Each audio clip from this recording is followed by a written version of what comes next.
آپ دیکھ رہے ہیں PC ورلڈ نیوز۔ کسان اتحاد پاکستان کے زیر اہتمام فیصل آباد میں کسان کنونشن منعقد ہوا۔ ہمارے نمائندہ خصوصی پاکستان غلام دستگیر کی رپورٹ کے مطابق، جس میں شمالی پنجاب کے صدر عبدالرؤف تتلہ نے خطاب کرتے ہوئے کہا کہ زرعی ملک ہونے کے باوجود پاکستان کا کسان انتہائی مشکلات اور بنیادی سہولیتوں سے محروم ہے۔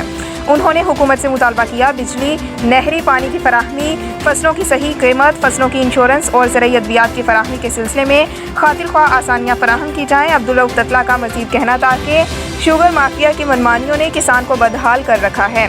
کسانوں کو واجبات کی ادائیگی بروقت نہیں ہو رہی۔